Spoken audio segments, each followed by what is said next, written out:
Welcome back to the At Home with Roby show. I'm Patrick McIsaac, and along with Trent Haston, we are your hosts. We're glad you're spending your Sunday morning with us. Whether you're in the car or on the couch, you're always at home with Roby.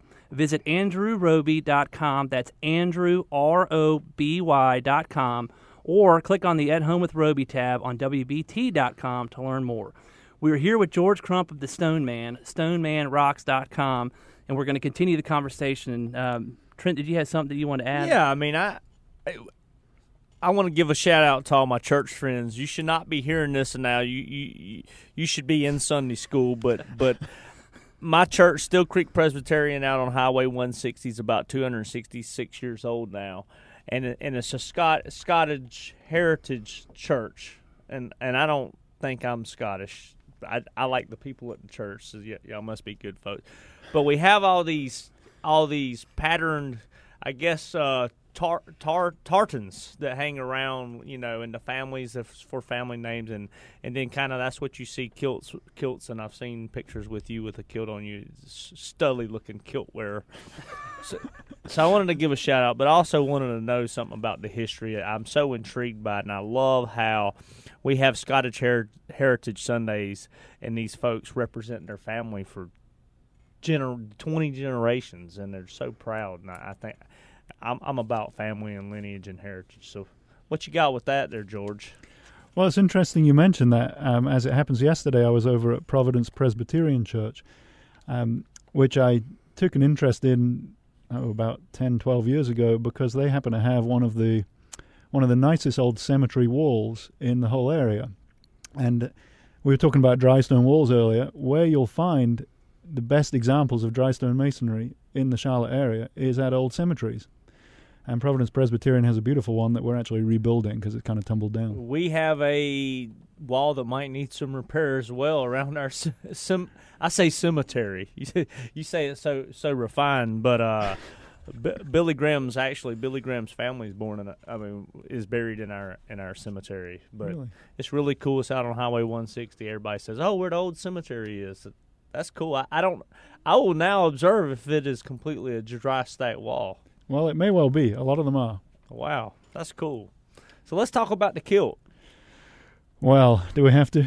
I think that, if you hear your commercials on WBT all the time, and I told you this when we talked before the show, that I went to your website before I knew you were going to be on this show because you talked about kilts, and we've got kilts on. And my heritage is Scottish as well. I mean, Patrick McIsaac, it's Scottish. I think we got some Irish in there as well. I don't know what happened back in the day. But, tell us a little bit about how that became part of the marketing message and in the background of that. Well, it started off as just a fun thing to wear occasionally and to get a little laugh from people. And then we ended up finding this kilt which is specifically made for construction. It's called the utility kilt. And it doesn't have a particular pattern on it. It's kind of like a Carhartt material. It's actually quite comfortable, believe it or not. So we started wearing those, and people started to notice, and it became more memorable. Obviously, it's a nice link with back home, so we enjoy it. We do get a lot of questions about them, though, particularly at the trade shows. Oh, so you wear these during a trade show? I mean, I think that's smart if you do, but I just so people will know. It's smart, maybe. It's it's a little bit gutsy. Sometimes it's you feel a little sheepish walking in there with this thing. Let's put it that way. No pun intended there. Trent, if I buy you a kilt, think you would wear one of those around I have town? 4. You have 4 kilts. Reagan gets to see my kilts. It's like toothpicks with a plaid umbrella. That's about the way I. Yeah. Looks like a stick figure coming out of a dress. People made fun of my legs all my life. Me too. At 38, I started to notice. All right, well, let's dial this back a little bit. I could talk about kilts for the rest of this show. That's a little worrying. Well, maybe you're right. You know what? Maybe you're right. George, now that you got me in stitches, let's talk about your pre-construction process, because I know that really differentiates what you guys do. I mean, you don't just show up to a house and say, we're going to put a wall over there. It's a lot different than that, right? Well, it is.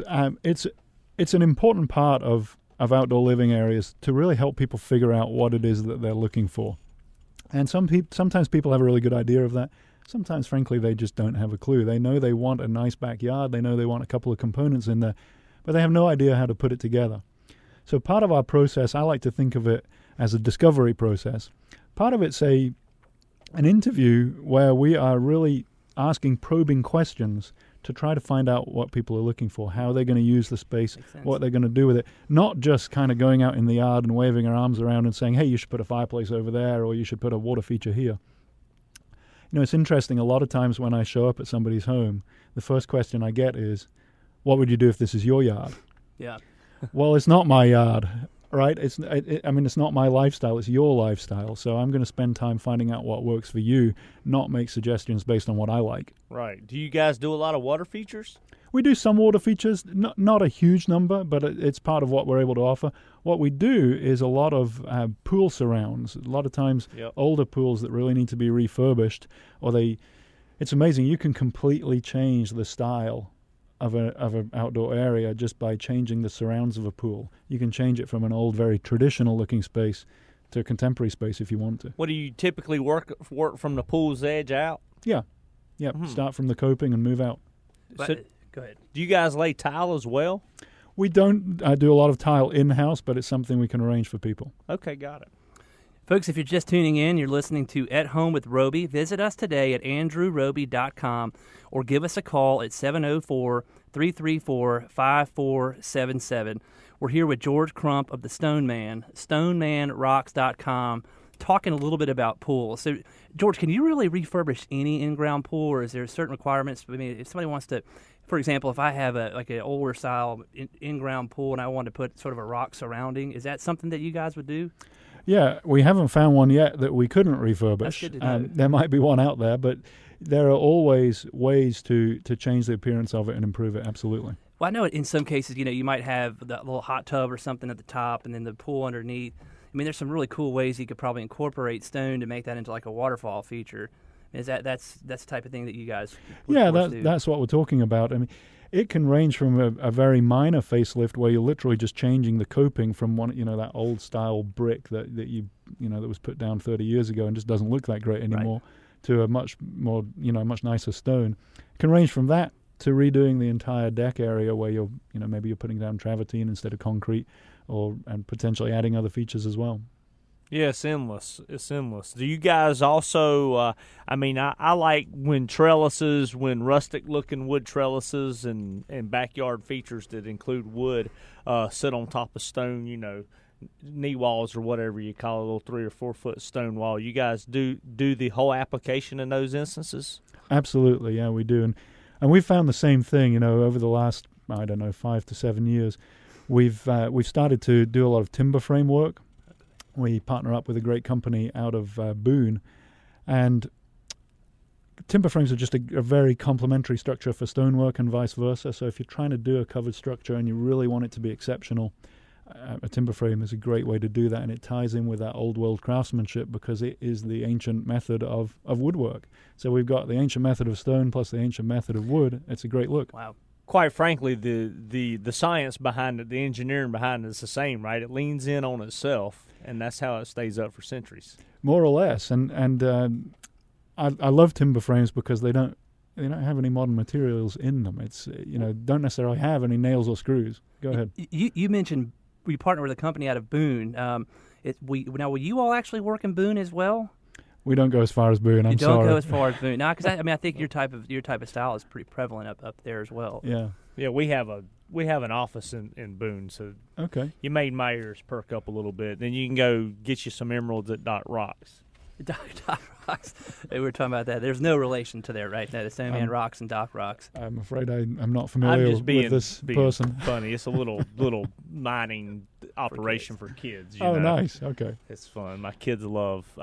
When I was a kid, I collected rocks up at the power lines, and I have a humongous rock collection, and it's worth so much money. I'm gonna retire. No. George, thank you so much for being with us. It was fascinating to learn about your process, your products. Obviously, being a Belgard contractor, that's huge. We appreciate having you. I think it's a tremendous insight and great knowledge. You're listening to the At Home with Roby show. Visit us today at andrewroby.com. Stay with us. We'll be right back.